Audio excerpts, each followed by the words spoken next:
ஏன்னா இன்னைக்கு திமுககாரங்க அப்படி இருக்கிறாங்களான்னா எனக்கு மாறுபட்ட கருத்து இருக்குது. நான் இதைத்தான் திமுக மந்திரி கிட்ட எம்எல்ஏ கிட்ட அங்கே எதிர்பார்க்குறேன். அது இல்லைன்றது தான் வருத்தம். அதனால தான் எங்கள் அண்ணாச்சி அப்பாவுக்கு எனக்கு சின்ன சின்ன முட்டல் மோதல்கள் முனகல்கள். கடந்த கால 10 ஆண்டு காலத்தில் தமிழ்நாட்டின் எத்தனை உரிமைகள் பறிக்க முடியுமோ அத்தனையும் அடிமை ஆட்சியாளர்கள் பாசிச பாரதிய ஜனதாவிற்கு அடிமை சாசனம் எழுதி தந்து எல்லா உரிமைகளையும் இழக்க செய்திருக்கிறார். 30 ஆண்டுகளுக்கு முன்னாடி கணினி இல்லை, லேப்டாப் இல்லை, நவீன உலகத்தில் கோவில் இல்லை, எதுவும் இல்லாத போது என் தமிழர்கள் கூட்டம் யூபிஎஸ்சி தேர்வில் 150 இடங்களை 200 இடங்களை பிடிச்சான்னா இன்றைக்கு ஸ்பிங்கர் டிப்பில் இந்த உலகத்தை கையில் வச்சிருக்கிற என் தமிழர்கள் இன்றைக்கு ஏன் ஐஏஎஸ் ஐபிஎஸ் ஆக 200 பேர் வர முடியலை என்றால் அந்த தேர்வு முறையில் கை வைக்கிறார். முத்துவேல் கருணாநிதி ஸ்டாலின் ஆட்சியிலே இது நடக்கிறது என்று சொன்னால் இந்த அநியாய அக்கிரம ஆர்எஸ்எஸ் கும்பல், அண்ணாமலை கும்பல், தமிழிசை கும்பல், எச் ராஜா கும்பல் இந்த நாட்டுடைய அதிகாரத்தில் அமர்ந்தால் நம்ம கைகளை வைத்து நம்ம கண்ணை குத்துவான். ஆனா இங்க நம்ம சட்டமன்றத்தில் இங்க இப்படி நடக்குதுங்க, அங்க அப்படி நடக்குதுன்னு கொஞ்சம் சுட்டி காட்டுனா எங்க சின்னத்தில் நின்றுட்டு எங்களையே நீ குறை சொல்றியா, எங்களையே திட்டுறியா? ஐயோ உங்களை திட்டலையா, உங்கள் தலைவர் கலைஞர் அவர்கள் கொண்டு வந்த அத்தனையும் நாசமாக்கி மண்ணோடு மண்ணாக்குறான் உங்க கூட இருக்கிற பியூரோக்ரசி என்கிற சங்கி ஆர்எஸ்எஸ் அதிகார கும்பல். தலைவர் கலைஞர் வழியில் தளபதி அவர்களே சமூக நீதி ஆட்சி நடத்துங்கன்னு சொல்றோம். ஆதிக்க இந்தி எதிர்ப்பை ஒட்டி எழுந்த விவாதத்தில் வகுப்பு திருத்த சட்டத்தின் ஊடாகவும் உச்சநீதிமன்றத்தின் வரலாற்று சிறப்புமிக்க தீர்ப்புகளின் அடிப்படையில் பேசுவதற்கு வாய்ப்பு கிடைத்த போது 1938 தமிழ்நாடு தமிழருக்கு என்ற முழக்கத்தில் தொடங்கி 1965 இந்திய எதிர்ப்பு போராட்டத்தில் இருந்து 1983 ஜூலையில் நடந்த இனக்கலவரம் தொடங்கி ஈழ இனப்படுகொலை வரை என் தமிழ் சமூகம் ஒன்றிய அரசிடம் எதிர்த்து நின்று களம் காண்ட வரலாற்று செய்திகளை பதிவு செய்தேன். ஒன்றிய அரசு இந்தியை திணித்து இந்திக்காரர்களை திணித்து அரச பயங்கரவாத சட்டங்களையும் திட்டங்களையும் கொண்டு வந்து எம் மீது அடுக்கடுக்காக நீங்கள் திணித்துக் கொண்டிருந்தால் மீண்டும் தந்தை பெரியாரின் முழக்கம் எங்கள் தமிழ் மண்ணில் ஒலிக்கும் என்று தமிழக சட்டப்பேரவையில் குரலாக ஒலித்திருக்கிறேன். அது யாரை நம்பி என்றால் இங்கே பேசிய திராவிட முன்னேற்ற கழகத்தினுடைய ஒன்றிய கழக செயலாளரும் ஒன்றிய பெருந்தலைவருமான சூடு சொரணை மானமும் உள்ள சுயமரியாதைக்காரனாக இருக்கின்ற திராவிட முன்னேற்ற கழகத்தின் செந்தமிழ் செல்வன் போன்றவர்களுக்காக. ஏன்னா இன்னைக்கு திமுககாரங்க அப்படி இருக்கிறாங்களான்னா எனக்கு மாறுபட்ட கருத்து இருக்குது. நான் உண்மையிலே இன்றைக்கு அவர் பேசிக்கான ஒரு சல்யூட். நான் இதைத்தான் திமுக மந்திரி கிட்ட எம்எல்ஏ கிட்ட அங்கே எதிர்பார்க்குறேன். அது இல்லைன்றது தான் வருத்தம். அதனால தான் எங்கள் அண்ணாச்சி அப்பாவுக்கு எனக்கு சின்ன சின்ன முட்டல் மோதல்கள் முனகல்கள். இன்னைக்கு கூட அரசு பேருந்துகளை நீங்கள் கூர்ந்து கவனிங்க. தமிழ்நாடு அரசு போக்குவரத்து கழகம்னு இல்லை, தூக்கிட்டான். அதுக்கு தூக்கினதுக்கு ஒரு காரணம் இருக்குது. ஆனால் இன்றைக்கி நான் கேள்வி எழுப்பும் போது அமைச்சர் அதை சொல்லலை. அது வேல்முருகன் என் கவனத்துக்கு கொண்டு வந்திருக்கிறார். நான் பார்க்குறேன் இல்லைன்னா அப்படின்றார். திருவள்ளூர் படம் இல்லை, திருக்குறள் இல்லை, தூக்குனதுக்கு காரணம் இருக்குது. ஆனால் தூக்கிட்டாங்க. கடந்த கால 10 ஆண்டு காலத்தில் தமிழ்நாட்டின் எத்தனை உரிமைகள் பறிக்க முடியுமோ அத்தனையும் அடிமை ஆட்சியாளர்கள் பாசிச பாரதிய ஜனதாவிற்கு அடிமை சாசனம் எழுதி தந்து எல்லா உரிமைகளையும் இழக்க செய்திருக்கிறார்கள். இன்னைக்கு அண்ணன் திருமாவர்கள் இங்கே இருக்கிற அரசியல் ஆளுமைகள் சிந்திக்கணும். டெல்லியினுடைய நிர்பந்தத்திற்கு தமிழ்நாட்டுடைய அனைத்து அரசு பதவிகளையும் இந்திய நாட்டைச் சேர்ந்த அனைவருக்கும் பங்கு என்று தமிழ்நாட்டில் சட்டத்தை நடைமுறைப்படுத்தியிருக்காங்க. எவ்வளோ பெரிய அவலம்! டிஎன்பிசியுடைய குரூப் 1 தொடங்கி குரூப் 4 வரையில் நாடாளுமன்றத்தில் இருக்கிற நம்முடைய அண்ணன் திருமா அவர்கள் இந்த மாதிரி தமிழ் சமூகத்தின் உரிமைகளை வாழ்வுரிமைகளை பறிக்கின்ற மிக மோசமான நடவடிக்கைகள் இந்த மண்ணில் நடக்குது. இன்னைக்கு டிஎன்பிசியில் கோட்டாட்சியர் ஆர்டிஓ வந்துட்டான்னா 25-35 வயசில் சீஃப் செக்ரட்டரி, டைரக்ட் டிஎஸ்பி வந்துட்டானாக்கா 35 வயசில் டிஜிபி. இன்னைக்கு மேஜிஸ்ட்ரேட்டை வந்தானா பானுமதி மாதிரி, இன்னைக்கு மகாதாமி மாதிரி உச்சநீதிமன்றத்தினுடைய நீதியரசராக வரலாம். இதையெல்லாம் திறந்து விட்டுட்டான். அவன் வரலான்னா இங்கே தேர்வு எழுதுவானா, பாஸ் பண்ணுவானா, அவனுக்கு தமிழ்நாட்டில் இருக்கிற எல்லா பதவிகளையும் அரசு வழங்குமா.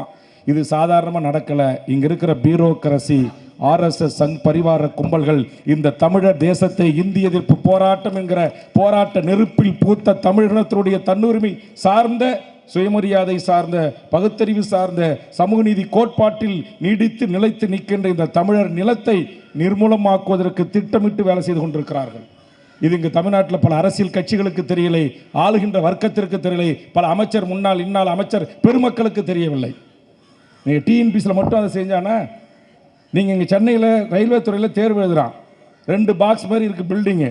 ஒன்றில் சவுத் இந்தியன், தென்னிந்தியன், கேரளா, மலையாளி, கன்னடம், தெலுங்கு நம்ம எல்லாம் எழுதுகிறோம். இங்கே 100 பேரில் 98 பேர் ஃபெயிலு. அப்படியே பக்கத்தில் வடமாத்துக்காரன் சிறப்பு ரயிலில் வந்து இறங்கி அங்கே எழுதுறான். 100 பேர் எழுதுறான், 100 பேரும் பாஸ். எல்லா ரயில்வே துறையில் கை காட்டுற வேலையிலேருந்து டிடிலேருந்து எல்லா பதவியும் அவனுக்கு கிடைக்குது. இது சாதாரண விடயமா? நீங்கள் இந்தியை எதிர்த்தா நம்ம இங்கே முழங்குறோம். 86 இங்கே ஷரீஃபோட களம் நின்ற போராளிகளை கூட்டு நாம் கௌரவித்தோம். இது போன்ற போராளிகளால் இன்றைக்கு கட்டி உருவாக்கப்பட்ட இந்த உணர்வு இன்றைக்கு நாசப்படுத்தி கொண்டிருக்கிறார்கள். ஆன்லைன் சட்டத்தை தடை செய்ய முடியாதா? ஆன்லைன் சூதாட்டத்தை, கஞ்சா அப்படின்னு ஹெராயினை தடை செய்ய முடியாதா? என்னைக்கு மோடி அம்பானிக்கு தனியார் குஜரை தனியார் ஹார்பர் கொடுத்தானோ அன்னைக்கே சர்வதேச சந்தையினூடாக எல்லா போதைப் பொருளும் வருது. இங்கே இருக்கிற நம்முடைய தமிழ்நாட்டு காவல்துறை, இங்கே இருக்கிற இந்திய காவல்துறை நினைச்சா தடுக்க முடியாதா? தடுக்க மாட்டான். அண்ணன் திருமாவளவனின் லட்ச விடுதலை சிறுத்தைகள் மொழி, இனம், தமிழர், தமிழ்நாடு, தமிழ்நாட்டின் உரிமை என்று அவன் களத்துக்கு போராட வருவான். இரட்டை டம்பரை ஒழிக்க வருவான். சாதி தீண்டாமை அடித்து நொறுக்க வருவான். அரசியல் விடுதலை கோருவான். சம உரிமை கேட்பான், சம வாய்ப்பு கேட்பான். அதனால் அவனை சிந்திக்க விடாமல் முடக்குகின்ற மோசமான அரசியலை பாரதிய ஜனதா பரிவார கும்பல்கள், சங்கிகள் இந்த நாட்டிலே அதிகாரத்தின் துணை கொண்டு செய்து கொண்டிருக்கிறான். திட்டம் போட்டு எல்லா வேலையும் செய்யறான். இன்னைக்கு கலைஞனுடைய பொண்ணு கனிமொழி நீக்க வச்சு பச்சை பச்சையா கேட்கறான். உனக்கு ஹிந்தி தெரியல, நீ இந்திய நாட்டு பிரஜையே இல்லைன்றா ஒரு எம்பியை பார்த்து என்ன செஞ்சு முடிஞ்சு நம்மளால? இன்னைக்கு ஆஸ்திரேலியா விமானத்தில் தமிழ் அறிவிக்கிறான். மலேசியாவில் தமிழ் ஆட்சி மொழி, சிங்கப்பூரில் ஆட்சி மொழி. தமிழ்நாட்டில் என்ன மொழி? சங்கம் வளர்த்த தமிழ்நாட்டில் என்ன நிலைமை? இன்னைக்கு கவர்னர் உட்காந்துட்டு ஊட்டியில் நான் போட்டேன்டா கூட்டக்கா துணைவேந்தர்கள் மாநாட்டு அப்படின்றான். உச்சநீதிமன்ற தீர்ப்பெல்லாம் நாங்கள் எதுக்கு கவலைப்பட வேண்டியது இல்லை அப்படின்னு சொல்கிறான். இது எல்லாம் ஏதோ சாதாரணமாக நடக்கிற விடயம் என்று நாம் கருதக்கூடாது.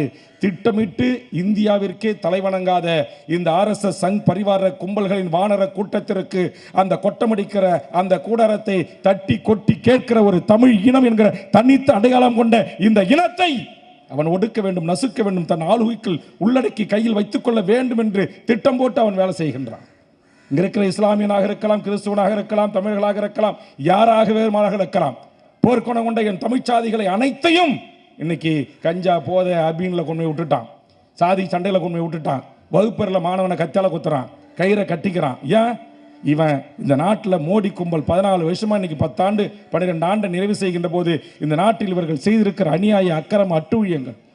இன்னைக்கு பாபர் மசீதியில் தொடங்கினான், காஷ்மீரை பிரிச்சான், CA NRC NPR கொண்டு வந்தான், வகுப்பு திருத்த சட்டம் இன்னைக்கு கொண்டு வந்திருக்கான், புது சிவில் சட்டம் கொண்டு வரான்.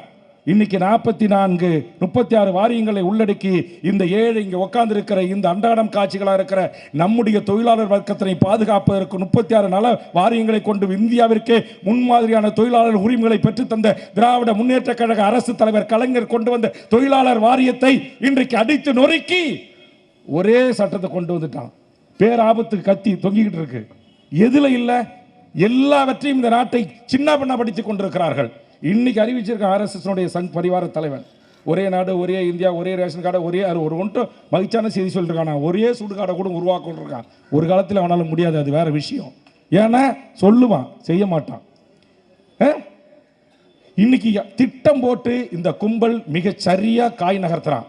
இன்னைக்கு இந்தியாவில் இருக்கிற ஆயக்கர் பவன் அலுவலகம் இன்னைக்கு போய் பார்த்துங்க. தென்னிந்தியாவை சேர்ந்த 1600 பேர் ரெவன்யூ இன்ஸ்பெக்டர்ஸ் எடுத்திருக்கான். பிற்காலத்தில் income tax deputy commissioner, joint commissioner, additional commissioner பதவிக்கு வருவான். 35 வயசுல ஒருவன் கூட தமிழன் கிடையாது, மலையாளி கிடையாது, கன்னடம் கிடையாது, தெலுங்கு கிடையாது, எல்லாம் இந்திக்காரன். இது எப்படி நடக்குது? இது எல்லாம் இங்க இருக்கிற ஆட்சியாளர்களுக்கு நாம் சட்டமன்றத்தில் சொன்னால் கோபம் வருகிறது. புரிந்து கொள்ள மறுக்கிறார்கள். புரிந்து கொள்வதற்கு தகுதி வாய்ந்தவர்கள் புரிந்து கொள்ளுகிறார்கள். ஆனால் சிலர் என்ன பேச வரோம், என்ன சொல்ல வரோம், என் நாடு எப்படி உரிமைகளை இழந்து கொண்டிருக்கிறது, என் மாநிலம் எப்படி உரிமைகளை இழந்து கொண்டிருக்கிறது, நான் எவ்வளவு வலியோடு நின்று கொண்டிருக்கிறேன், வேதனையோடு நின்று கொண்டிருக்கிறேன் என்று இன்னைக்கு தமிழ்நாட்டு மக்கள் படுகின்ற துன்பங்கள், துயரங்கள். இன்னைக்கு ஆல் இந்தியா சர்வீஸ்ல 150 பேர் 200 பேர் வந்தான். அண்ணன் நாடாளுமன்றத்தில் குரல் எழுப்பினோம். இன்னைக்கு எனக்கு டெல்லியில் இருக்கிற நண்பர்கள் சொல்கிறாரு, தமிழ்நாட்டை சேர்ந்த அடிஷனல் இந்த நாட்டுடைய உளவுத்துறையோட உயர்ந்த பதவியில் இருந்த ஒரு பச்சம் தமிழன் சொல்கிறான், எங்கள் காலத்தில் தமிழர்கள் 150 பேர் 200 பேர் IAS, IPS, IFS என்று இந்திய நாட்டின் முழுக்க அதிகாரம் செலுத்துகின்ற பதவிகளில் இருந்தோம். வெளிநாட்டுடைய துறை செயலாளராக இருந்தோம், தூதுவர்களாக இருந்தோம். இன்றைக்கு 30 பேர்ல வந்து நிற்குது. நான் கேட்கிறேன், 30 ஆண்டுகளுக்கு முன்னாடி கணினி இல்லை, லேப்டாப் இல்லை, நவீன உலகத்தில் கோகுல் இல்லை, எதுவும் இல்லாத போது என் தமிழர்கள் கூட்டம் UPSC தேர்ல 150 இடங்களை 200 இடங்களை பிடிச்சான்னா இன்றைக்கு ஸ்பிங்கர் டிப்பில் இந்த உலகத்தை கையில் வச்சிருக்கிற என் தமிழர்கள் இன்றைக்கு ஏன் IAS, IPS ஆக 200 பேர் வர முடியலை என்றால் அந்த தேர்வு முறையில் கை வைக்கிறான். நீ சூத்திரனா, நீ இஸ்லாமியனா, நீ கிறிஸ்தவனா, நீ தமிழனா, உனக்கு செலக்ட் கிடையாது போடான்றான். அங்க தேர்வு கமிட்டிக்கு தலைவராக யார் இருக்கான? சங்கி கூட்டத்தின் தலைவன் இருக்கிறான். எல்லா இடங்களிலும் மிகச் சரியாக RSS 100 ஆண்டுகள் கடந்தும் அவனுடைய லட்சியத்தை, அவனுடைய நோக்கத்தை நிறைவேற்றுவதற்கான அத்தனை பணிகளையும் அவன் செய்து கொண்டிருக்கிறான். ஆக நாம் விழிப்பாக இல்லை என்று சொன்னால், தமிழகம் அன்னைக்கு 38, 65, 86 என்று இந்த காலகட்டங்களில் தொடங்கிய அந்த இந்தி எதிர்ப்பு போர் இன்றைக்கு தமிழ் சமூகத்தின் வாழ்வுரிமைக்கான போராக நாம் மாற வேண்டும். அப்படி இல்லை என்று சொன்னால் இந்திய சமூகத்தை சின்னாபின்னமாக்கி அவர்கள் நினைத்ததை மிக கச்சிதமாக சாதிக்கக்கூடிய அத்தனை வேலைகளையும் செய்து கொண்டிருக்கிறான். இன்னைக்கு சென்னை உயர்நீதிமன்றத்தில் 45 நீதிபதிகள். எத்தனை பேர் இந்த மண்ணின் பூர்வீகுடி மக்கள்? இந்திய நாட்டில் இருக்கிற 60க்கு மேற்பட்ட உச்சநீதிமன்றத்துடைய நீதிபதிகளில் எத்தனை பேர் SC ST, எத்தனை பேர் இஸ்லாமியன், எத்தனை பேர் கிறிஸ்துவன், எத்தனை பேர் MBC, எத்தனை பேர் OBC? இந்திய நாட்டில் இருக்கிற 180 துறை செயலாளர்களிலே எத்தனை பேர் இந்திய நாட்டுடைய பெரும்பான்மை 90 கோடி மக்களுக்கு சொந்தமானதாக இருக்கிறது? நாடாளுமன்றத்தினுடைய இரு அவைகளுடைய பார்லிமெண்டரி செக்ரட்டரிஸ், அங்க இருக்கிற பிரதமர் அமைச்சருடைய செயலாளர்கள் எல்லாத்திலையும் கரெக்டா திட்டம் போட்டு யார் வந்து உட்காரமா உட்கார்ந்து இருக்கிறான், எந்த தீர்ப்பை யார் எழுதணும்னு அவன் முடிவு பண்றான். பாபர் மசூதிக்கு தீர்ப்பு எழுதணும் இன்னைக்கு சொன்னா பாருங்க, தீர்ப்பை நான் எப்படி எழுதணும்னு சொன்னா இல்ல. ஆக இதையெல்லாம் நாம் கருத்தில் கொள்ள வேண்டும். அன்றைய KM ஷரீப்புகள், அன்றைய தனியரசுகள், அன்றைய மீதா பாண்டியன்கள், அன்றைய கோவை ராமகிருஷ்ணன், குளத்தூர் மணிகள், அன்றைய மாணவர் பருவத்தில் இருந்து ஒரு மிகச்சரியான அறிவார்ந்த அரசியலை என் ஒடுக்கப்பட்ட பிற்படுத்தப்பட்ட மக்களுக்கு ஒரு நம்முடைய புரட்சியாளர் அம்பேத்கர் வழியில் கற்பி ஒன்று சேர் புரட்சி செய் என்கிற தத்துவார்த்த அரசியலை புரிந்து கொண்டு செய்கிற அண்ணன் திருமா போன்ற எண்ணற்ற தமிழ் சமூகத்தின் தலைமைகள் வரணும். நான் கூட முதலமைச்சர் சொன்னேன், இப்போ நம்முடைய நாடாளுமன்ற உறுப்பினர்கள் நாடாளுமன்ற உரையை பேசுகின்ற போது மெய் சிலிக்கிறது. அவ்வளவு அற்புதமாக இன்றைக்கு இந்த இனம் எப்படி ஒடுக்கப்படுகிறது, தமிழகம் எப்படி வஞ்சிக்கப்படுகிறது, நிதியில் இருந்து பல்வேறு பிரச்சனைகளை அடுக்கடுக்காக மிக ஆழமாக எடுத்து வைக்கிறார்கள். உண்மையிலேயே நான் பெருமைப்படுகிறேன். ஆனால் இதையெல்லாம் சங்கிகள் அப்படியே கொஞ்சம் கூட சூடு சொரணம் இல்லாமல் எப்படி நாராக கிழிச்சு எங்கள் அக்கா சுந்தரவல்லி பானையில் தொங்க விட்டாலும் அப்படியே தொடச்சி போட்டு உட்காந்துருக்கிறான். ஆனால் இங்கே நம்ம சட்டமன்றத்தில் இங்கே இப்படி நடக்குதுங்க, அங்கே அப்படி நடக்குதுன்னு கொஞ்சம் சுட்டி காட்டுனா எங்கள் சின்னத்தில் நின்றுட்டு எங்களையே நீ குறை சொல்றியா, எங்களையே திட்டுறியா? ஐயோ, உங்களை திட்டலையா, உங்கள் தலைவர் கலைஞர் அவர்கள் கொண்டு வந்த அத்தனையும் நாசமாக்கி மண்ணோடு மண்ணாக்குறான் உங்கள் கூட இருக்கிற பியூரோக்ரசி என்கிற சங்கி RSS அதிகார கும்பல். தலைவர் கலைஞர் வழியில் தளபதி அவர்களே சமூக நீதி ஆட்சி நடத்துங்கன்னு சொல்கிறோம், சாதிவாரி கணக்கெடுப்பு நடத்துங்கன்னு சொல்கிறோம், தமிழ் ஆட்சி மொழியை நடைமுறைப்படுத்துங்கன்னு சொல்கிறோம். இந்திய இன்னைக்கு எதிர்த்தோம் விட்டுட்டான், இன்னைக்கு இந்திக்காரனை கொண்டு வந்து இறக்குறான், எல்லா இடங்களையும் உட்காந்துருக்கான். இன்னைக்கு ஆந்திரா, கேரளா, கர்நாடகக்காரன் இங்கே தமிழ்நாட்டில் தேர்வு எழுதி EP டிபார்ட்மெண்ட்டில் 1200 பேர் அப்பாயின்மெண்ட் வாங்கியிருக்கிறான். தெரியுமா? எத்தனை பேருக்கு தெரியும்? அரசியல் கட்சி தலைவர்களுக்கு தமிழ்நாட்டில் பாலிடெக்னிக் IT விரிவுரையாளர் பேர் 1200 பேர் வடநாட்டுக்காரன். லிஸ்ட்டை ஒட்டின பிறகு தான் தெரியுது சர்மா குருமான்னு. நாளைக்கு அந்த இடத்துல உட்காந்துட்டான்னா அவன் தான் துணை மந்திராக வருவான், அவன் தான் எங்கள் பாலிடெக்னிக் முதல்வராக வருவான், கல்லூரி பேராசிரியராக வருவான். இப்போ இங்கே வந்திருக்கிறாரு மொழி போராளி தியாகி. இவங்க மாதிரி மொழிக்கு இனத்திற்கு போராடிவங்க எப்படி அந்த சீட்டில் நம்ம உட்கார முடியும்? நம்முடைய இந்திய அரசாங்கத்தில் இருக்கிற இன்னைக்கு இந்த கவர்னர் என்ன செய்கிறான்? தமிழ்நாட்டில் இருக்கிற 7 கோடி மக்களிலே கல்வி பெற்றவன், அறிவு பெற்றவன் எவனும் துணைவேந்தருக்கு தகுதியில்லை என்று ஆந்திராவிலிருந்து உத்தரப்பிரதேசத்தில் கொண்டு வந்து நியமிக்கிறானா இல்லையா? இப்படி மாநில உரிமைகளை பேசுகின்ற ஒரு திராவிட முன்னேற்ற கழகம் என்று இந்திய எதிர்ப்பு போராட்ட களத்திலேயே இந்த நாட்டில் 5வது முறை ஆட்சிக்கு வந்த திராவிட முன்னேற்ற கழகம் ஆண்டு கொண்டிருக்கிற போதே தலைவர் கலைஞருடைய மகன் முத்துவேல் கருணாநிதி ஸ்டாலின் ஆட்சியிலே இது நடக்கிறது என்று சொன்னால் இந்த அநியாய அக்கிரம RSS கும்பல், அண்ணாமலை கும்பல், தமிழிசை கும்பல், ராஜா கும்பல் இந்த நாட்டுடைய அதிகாரத்தில் அமர்ந்தால் நம்ம கைகளை வைத்து நம்ம கண்ணை குத்துவான். இவன் தான் போடுவான் முதல் கையெழுத்து, நமக்கு துரோக கையெழுத்து. கட்சி தூக்கி கொடுத்துட்டோம் பண்றோமே. பியூரோக்ரசி அன்னைக்கே ஏமாத்திருக்கான் கலைஞரை, அன்னைக்கே ஏமாத்திருக்கிறான் யார? இந்திரா காந்தி அம்மையாரை. 1974 இந்திரா காந்தி பிரதமருக்கும் பண்டார நாயக்கும் ஒப்பந்தம். அந்த ஒப்பந்தம் செல்லாதுன்னு எமர்ஜென்சி காலத்தில் 2 நாட்டுடைய வெளியுறவுத்துறை செயலாளர் போடுறான், நீ அந்தோனியர் கோயிலுக்கு வரக்கூடாது, வலைகளை உயர்த்தக்கூடாது, மீன் பிடிக்கிற உரிமை இல்லைன்னு இந்திய நாட்டின் உச்சநீதிமன்றம் வேடிக்கை பார்க்கிறது, நாடாளுமன்ற இரு அவைகளும் வேடிக்கை பார்க்கிறது, இந்தியாவினுடைய சட்டமன்றங்களும் வேடிக்கை பார்க்கிறது. பிரதமர்கள் போட்ட ஒப்பந்தம் செல்லாது என்று பியூன்கள் போட்ட ஒப்பந்தத்தை நடைமுறைப்படுத்திக் கொண்டிருக்கிறான் ஒன்றிய ஆட்சி அதிகாரத்தில் இருப்பவன். கவனமாக உள்ளார்ந்த அர்த்தத்தை கவனிங்க. இந்திரா காந்தி போட்ட ஒப்பந்தத்தில் மீன் பிடிக்க உரிமை இருக்கு, வலைகளை உயர்த்துக் கொள்ள உரிமை இருக்கு, அந்த நிகழ்வில் வழிபடுவதற்கு உரிமை இருக்கு, தங்கச்சி மடம் ராமேஸ்வரம் மீனவர்கள் சென்று வருவதற்கு அனுமதி இருக்கிறது. ஆனால் எமர்ஜென்சி காலத்தில் 76 இந்த நாட்டுடைய 2 செயலாளர்கள் போட்ட ஒப்பந்தம் தாண்டா செல்லும், பிரதமர் 2 பேர் போட்ட ஒப்பந்தம் செல்லாதுன்னு சொல்லிட்டான். விஷயம் எங்க இருக்கு? இதை தன் வாழ்நாள் முழுவதும் உயிர் உள்ளவரை தமிழ் தேசிய போராளி நம்முடைய காரை மைந்தன் அவர்கள் வாழ்நாள் முழுக்க பேசினார். எவனும் எடுபடல, சட்டமன்றத்தில் பேசினா எடுபடல. அப்ப அண்ணன் திருமா போன்றவர்கள் அறிவார்ந்த அரசியலை நாடாளுமன்றத்திலும் மக்கள் மன்றத்திலும் பத்திரிகை ஊடகத்துறையிலும் எடுத்து வைக்கின்ற நீங்கள், என் அருமை சகோதரன் KM ஷரீப் போன்றவர்கள், தனியரசு போன்றவர்கள், எங்களுக்கு என்ன ஆசைன்னா என் கூட இங்கே இருக்கிற இந்த கூட்டம் உள்ள இல்லையேன்னு தான் வருத்தமாக இருக்கு. SR பாண்டியெல்லாம் வந்திருக்காங்க, ஒரு இயக்கமாக இருந்தவர் அரசியல் கட்சியாக இருக்கிறாங்க. திருமுருகன் காந்தியை போன்றவர்கள், குழந்தை அரசன் போன்றவர்கள்லாம் என்னோடு இல்லை. ஒத்தாலாம் நின்றுட்டு கத்துறேன், எடுபடலை. அதையும் இன்னைக்கு என்ன மகிழ்ச்சினா, தமிழ்நாடு நீங்கள் இந்திக்காரன் இப்படியே பண்ணிக்கிட்டு இருந்தா, கவர்னர் இப்படியே பண்ணிக்கிட்டு இருந்தா, மோடி இப்படியே பண்ணிக்கிட்டு இருந்தா, அமித்ஷா கும்பல் இப்படியே பண்ணிக்கிட்டு இருந்தா, தோழர் தமிழரசனுடைய தமிழ்நாடு விடுதலை வேட்கை இந்த மண்ணில் மீண்டும் எழும் என்று சட்டமன்றத்தில் பதிவு செய்தேன். அதை கூட பதிவு புத்தகங்களிலே சேர்த்துக் கொள்வதற்கு ஸ்டாலின் அவர்கள் முதலமைச்சராக இருந்ததை ஒருத்தந்தால் அதுவும் எனக்கு கிடைத்தது. அதுவும் அடிமைகள் இருந்தால் அடுத்த நிமிடமே தூக்கி எறிந்திருப்பார்கள், வெட்டி தூக்கி எறிந்திருப்பார்கள். புலவர் கல்வி பெருமாளை வரலாற்றில் பதிவு செய்தேன். 38 தனிநாடு கேட்ட தலைவர்களை பதிவு செய்தேன். ஆக எதற்காக இதையெல்லாம் சொல்லுகிறேன் என்று சொன்னால், இந்த ஆதங்கத்தோடு நாம் நின்று கொண்டிருக்கிறோம். நம்முடைய இன்றைய இளைய தலைமுறை ஷரீப்பு மாதிரி இல்லை. இங்கு துண்டறிக்கையில் இடம்பெற்றிருக்கிற நம்முடைய மிகச்சிறந்த ஆளுமைகளாக இருக்கிற செந்தமிழ்ச்செல்வன் போன்றோ, அல்லது இங்கு பேசி சென்ற விடுதலை குமரன் போன்றோ, கிருஷ்ணமூர்த்தி போன்றோ, திருநாவுக்கரசு போன்றோ, நம்முடைய சவுந்தரராஜன் போன்றோ இல்லை. தாளமுத்த போல் இல்லை, நடராஜனை போலோ இல்லை. இன்னைக்கு தமிழ் சமூகத்தின் இளையோர் எங்கே இருக்கிறான்? இங்கே ஏதோ ஷரீப்பு கூட்டத்தில் ஒரு 100 இளைஞர்கள் உட்காந்துருக்கிறாங்க. இன்றைக்கி அவன் எங்கே இருக்கிறான்னு நான் சொல்லலை. அது என் தமிழ் சமூகத்தின் இளைஞர்களை நான் குறைத்து மதிப்பிடுவதாக அர்த்தம். ஆனால் அவன் வேறு பாதையில் இருந்து கொண்டிருக்கிறான். இவன் கண் முன்னால் இவனுக்கான வாழ்வுரிமை, இவனுக்கான இனத்திற்கான உரிமை, மொழி உரிமை, வேலைவாய்ப்பு உரிமை, எல்லா அதிகாரம் அற்றவனாக ஒன்றிய பாரதிய ஜனதா அரசுகளால் திட்டம் போட்டு, அவர் என்ன சொல்லுவாங்களே, திட்டம் போட்டு திருடுற கூட்டம் திருடிக்கிட்டே இருக்குன்னு, அந்த மாதிரி இந்த நாட்டை சுரண்டுற ஒரு கூட்டம் சுரண்டிக்கிட்டு இருக்கு. அண்ணா அன்னைக்கு சொன்னார், வடக்கு வாழ்கிறது தெற்கு தேய்கிறது. இன்றைக்கு தெற்கு வளர்கிறது, வடக்கு சுரண்டுகிறது ஜிஎஸ்டியின் ஊடாக. ஒரு இறையாண்மை கொண்ட அண்ணன் திருமா அவர்கள் வாய்களில் வருகின்ற வார்த்தை ஒரு இறையாண்மை கொண்ட அரசு என்று சொல்வார்கள். அது இறையாண்மை கொண்ட அரசு என்றால், ஒரு மக்களால் தேர்ந்தெடுக்கப்பட்ட ஒரு ஜனநாயக அரசுக்கு வரி வசூல் செய்கின்ற உரிமை மன்னர் காலத்திலிருந்து இன்று வரை நீடித்து நிலைத்து இருந்தது. அந்த வரி வசூல் உரிமையை தமிழ்நாட்டு அரசிடமிருந்தும் ஏனைய மாநிலங்களிடம் தட்டி பறித்திருக்கிற ஒன்றிய பாரதிய ஜனதா அரசின் அநியாய அக்கிரம சட்டம் ஜிஎஸ்டி. நான் பாப்பாத்தி தான் என்னை ஆட்ட முடியாது, அசைக்க முடியாது என்று சொன்ன அம்மையார் ஜெயலலிதா அவர்கள் அதுக்கு ஒத்துக்கோமல் எதிர்த்து நின்று போராடினார். பல்வேறு விடயங்களில் அவர் தன்னை பாப்பாத்தி என்று காட்டிக்கொண்டாலும் மாநில மக்களின் உரிமைகளை காப்பதற்காக அவர் எதிர்த்து நின்று போராடினார். அதுபோன்று தலைவர் கலைஞர் அவர்கள் போராடினார், அண்ணா அவர்கள் போராடினார். திராவிட நாடு கேட்டாங்க, சுயாட்சி கேட்டாங்க. அண்ணா கடைசியாக சொன்னார், நாங்கள் கேட்ட அந்த கோரிக்கை இதுக்கெல்லாம் கேட்கறதுக்கு என்னென்ன அடிப்படை காரணங்கள் இருந்ததோ அது இன்றும் இருக்கிறது என்று சொன்னார்கள். இப்போதும் இருக்கிறது, 50 ஆண்டுகளுக்கு பின்பும் இருக்கிறது.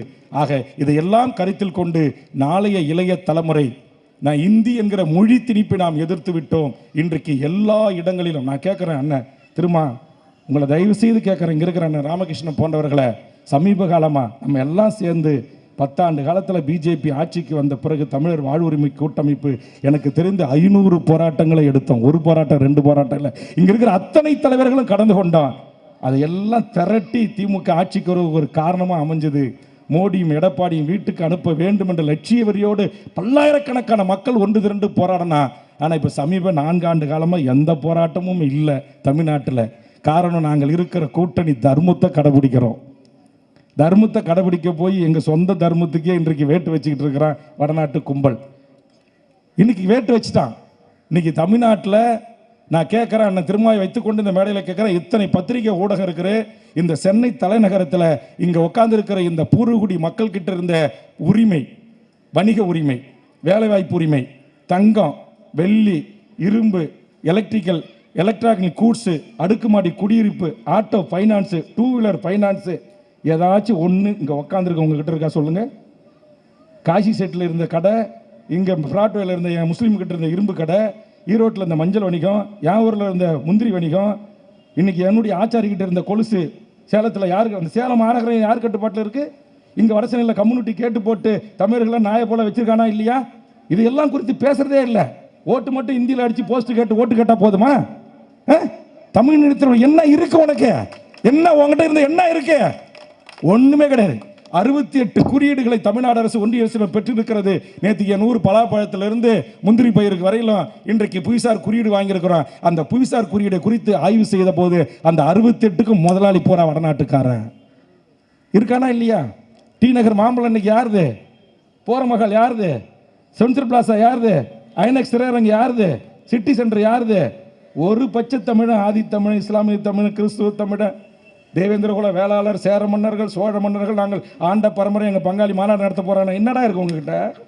என்ன இருக்கு உங்ககிட்ட? சாதி பெருமை இருக்கு. இப்போ உங்கள் சின்ன தப்பா பசங்கிட்ட சாதி கயிறை கட்டி விட்டுறீங்க. இப்போ அவன் இஸ்லீமு, இவன் கிறிஸ்துவன், அவனை வெட்டு, அவனை குத்து, அவனுக்கு பாங்குவாத விடாத, அந்த சர்ச்சையை இடி. இப்படி தான் நம்ம பசங்க பிஞ்சுக்கிட்டு நிற்கிறான் ஸ்கூலில். இல்லைன்னா 3வது படிக்கிற பையன் வகுப்பில் கத்தி எடுப்பானா? இதே பக்கத்தில் இருக்கிற ஒரு ஆங்கில கான்வென்ட்டில் டீச்சரை கத்தியால குத்துவானா? 5வது பையனை கத்தியால வெட்டுவானா? பட்டம் பகலில் காதலிச்ச குற்றத்துக்காக கொன்று தூக்கி போடுவானா?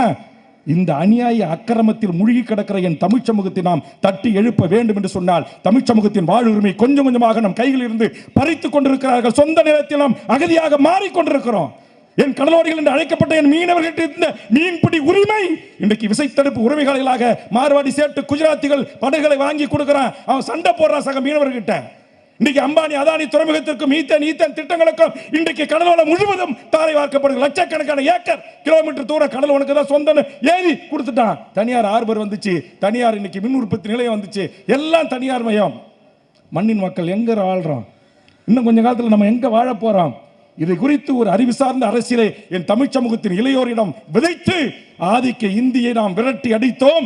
இன்றைக்கு தமிழ் சமூகத்தின் வாழ்வுரிமையை முற்றுமுழுமாக இழந்து கொண்டிருக்கிறோம். இதற்கு எதிரான மிகப்பெரிய போரை தமிழ் சமூகம் தொடங்க வேண்டும் வேண்டும் என்று கேட்டு, அந்த காலத்தில் இப்படி ஒரு போராட்ட உணர்வோடு தன்னுடைய தளபதிகளோடு, தன்னுடைய சக தோழர்களோடு இயக்கம் கண்ட என் அருமை தோழன் KM ஷரீப் அவர்களும் அவரோடு தோல் நின்ற போராளிகளுக்கும் என் நெஞ்சார்ந்த பாராட்டுகளையும் வாழ்த்துக்களையும் கூறி நிறைவு செய்கிறேன். நன்றி, வணக்கம்.